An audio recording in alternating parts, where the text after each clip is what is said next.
the pill organizer in your carry-on, the little cooler with your insulin, the breathing machine you sleep with. TSA has a specific rule for every one of them. It's not dangerous. It's not scary. But for travelers our age, those everyday habits that felt safe for years are quietly turning a 2-minute medication check into a 20-minute ordeal. And you did nothing wrong. The rules haven't gotten harder. Airports just got quieter about explaining them. So today, I'm walking you through all 9 medication rules myself, including the exact words to say so the officer waves you right through. And number 1, that's a free service built for travelers over 60, and almost nobody knows it exists.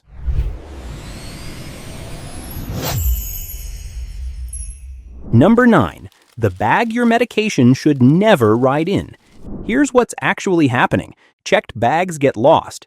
They get delayed. They get rerouted to the wrong city. And for travelers our age, that isn't a small inconvenience. That's a missed dose. When your medication is sitting in a suitcase under the plane, you have no control over it. If that bag goes missing, so does your heart pill, your blood thinner, your insulin. Margaret, 71, a retired librarian from Tulsa, packed a week of pills in her checked bag for a cruise. The bag landed 2 days after she did. She spent the first 2 days of her trip calling pharmacies in a port city instead of watching the coastline. Honestly, this one bothers me because it's so easy to avoid. Your defense: keep every medication in your carry-on, never the checked bag. Pack 1 extra day's worth in case of delays. Keep a typed list of your medications and doses in the same pouch. Magic phrase: my medications are all here in my carry-on bag. That covers where your medicine rides. The next one is about how it's packed, and a rule almost everybody gets backwards. Number 8, the pill bottle myth that wastes your space. This one genuinely surprises people. For years, travelers believed every pill had to stay in its original prescription bottle, or TSA would stop you. That is not a federal rule. TSA does not require your pills to be in the labeled bottle. A weekly pill organizer is completely allowed through security. I'll be straight with you. I believed the bottle myth myself for a long time. A man in his late 60s flying out of Phoenix told me he hauled 14 orange bottles through every airport for a decade, convinced he had no choice. He didn't. A single daily organizer would have done the job. Your defense: use a pill organizer to save space and stay sorted by day. Snap a photo of each prescription label on your phone, just for your own records. For long international trips, a doctor's note is smart, but not required at the checkpoint. That's how your pills travel.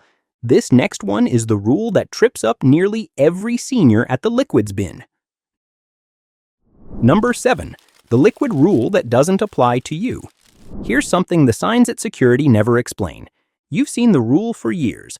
Liquids must fit in a quart bag, nothing over 3.4 ounces. That rule does not apply to your medication. Liquid medications, gels, and cooling supplies are allowed in larger amounts, well over 3.4 ounces. That covers liquid heart medicine, eye drops, insulin, even the ice packs that keep it cold. You do not have to cram them into the tiny quart bag. You do have to take them out and tell the officer. Eleanor, 68, a retired teacher from Vermont, almost poured her liquid heart medication into a trash bin because she thought the bottle was too big to bring. A kind officer stopped her just in time. That's not a favor. That's the rule, working exactly the way it's supposed to. Your defense: remove all liquid medications from your bag before screening. Tell the officer these are medically necessary liquids. Don't waste them trying to fit the quart bag limit. It doesn't apply. Magic phrase: these are medically necessary liquids, and I'm declaring them for screening. That's the liquid trap handled. This next one costs nothing, and it's the simplest move on the whole list. Number 6, the sentence that changes the whole screening. Most seniors get pulled aside for one reason: silence. They put the bag on the belt and say nothing, and the machine flags something it doesn't recognize. Here's what nobody tells you. The moment you speak up first, the entire tone of the screening changes. When you declare your medications and devices before they go through the scanner, the officer knows what they're looking at. No surprise, No alarm, no assuming the worst. I've watched this play out at checkpoints for years. The travelers who announce calmly are the ones who move fastest. The ones who stay quiet are the ones standing there for a second look. Your defense. Speak before you load the belt, not after the alarm. Point out medications and any medical devices clearly. Stay calm and matter of fact. You are not asking permission, you are informing them. Magic phrase. Before we start, I want to let you know I'm traveling with medications and a medical device. That's the magic of speaking first. The next one comes out of your bag whether you like it or not. Quick question. Which of these 9 rules surprised you the most? Drop the number below. I read everyone. And grab the free printable version of this list. It's linked right below in the description. If this is helping, hit subscribe. The second half has the one rule that saves the most stress at the checkpoint. Number 5, the machine that has to leave your bag. Here's something the airline will not mention at booking. If you travel with a breathing machine, it cannot stay tucked in your carry-on through the scanner. A CPAP and most breathing devices have to come out and go through screening in their own bin, just like a laptop. That's not them singling you out. The dense motor inside looks like a solid block on the X-ray, so it gets its own look. Frank, 73, a retired mechanic from Ohio, didn't know this and left his machine buried under his clothes. The officer had to unpack the whole bag at the belt while the line waited behind him. A 2-minute step turned into 10, and a lot of unnecessary eyes on him. Your defense. Pack your breathing machine where you can lift it out in one motion. Place it in its own bin for screening. Bring a clean cloth or bag liner. You can ask that it not touch the open tray. Magic phrase. This is my breathing machine and I'd like it screened without being handled if possible. That's the device that has to come out. The next one is the one diabetic travelers worry about most. And it's easier than they fear. Number 4.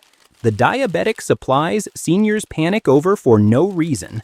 This is the one that causes the most worry and the least actual trouble. Insulin, pumps, syringes, lancets, glucose tablets, and the cooling packs that keep it all cold. Every single one is allowed through security. Frozen or partly melted ice packs are fine when they're keeping medication cold. You are allowed to ask that your insulin be inspected by hand instead of sent through the X-ray if you prefer. For someone managing diabetes in our stage of life, that peace of mind matters. A woman in her early 70s flying out of Denver clutched her insulin cooler the whole line, certain they'd take it. They didn't even blink. They just asked her to set it in its own bin. Your defense. Declare all diabetic supplies before screening. Ask for a hand inspection of insulin if you don't want it X-rayed. Keep supplies together in one clear pouch so nothing gets missed. Magic phrase. I have insulin and supplies, and I'd like a visual hand inspection, please. That's the diabetic worry put to rest. This next one hides in the most innocent place in your bag. Number 3. The powder rule nobody warns seniors about. Here's a rule that catches good people off guard. Powders, not pills. Powders. A large protein mix, a powdered fiber supplement, a tin of powdered vitamins. Any powder-like substance over 12 ounces can trigger extra screening at the checkpoint. The officer may need to open it and test it separately. It's not a ban, it's a closer look, and it can slow you down if you didn't expect it. A retired couple flying out of Atlanta carried a big jar of powdered supplement in their carry-on. It got opened, tested, and resealed while their boarding window ticked down. They made the flight, but barely. Your defense. Keep powdered medications and supplements under 12 ounces in your carry-on. Put larger powder containers in your checked bag instead. If you must carry a big one, declare it up front to speed the check. That's the powder surprise handled. The next one is for anyone who travels with a device inside their body. Number 2. The scanner choice. Seniors didn't know they had.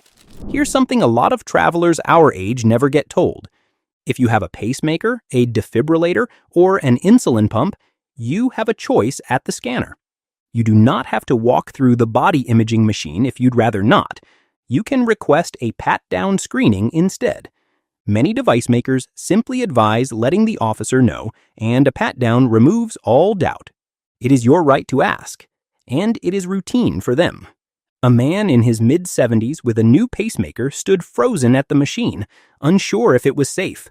One sentence to the officer settled it. He was screened by hand in under 2 minutes. No stress, no second guessing. Your defense. Tell the officer about any implanted device before you reach the scanner. Request a pat-down instead of the imaging machine if you prefer. Carry a device ID card if your doctor gave you one. Helpful, though not required. Magic phrase. I have an implanted medical device, and I'd like a pat-down instead of the body scanner. That's the choice you always had. And now the one I genuinely wish every senior knew about before their next flight. Number 1. The free helper waiting at every checkpoint. This last one isn't a tip. It's a service, and almost nobody over 60 knows it exists. It's called TSA Cares. You call a dedicated line ahead of your trip, and TSA arranges a specialist to personally help you through screening. Someone meets you, guides you, and makes sure your medications and devices are handled calmly and privately. It's free, it costs nothing, and it's built for exactly the traveler who feels rushed and watched at the checkpoint. For those of us with a few decades of flights behind us, this is the calmest way through security there is. Joan, 74, a retired nurse from Sacramento, used it for the first time after a hip replacement. She said it was the first time in years she didn't feel like she was holding up the line. Your defense. Call TSA Cares at least 72 hours before your flight. Tell them about your medications, devices, or mobility needs. Ask for a passenger support specialist to meet you at the checkpoint. Magic phrase. I'd like to request a passenger support specialist through TSA Cares for my flight. After 30 years of flying, I can tell you the checkpoint hasn't gotten harder for travelers our age. It's just gotten quieter about the rights you already have. But there's a different set of items in your carry-on that TSA is quietly pulling aside at the scanner, and it has nothing to do with your medication. It's on the screen right now. See you there.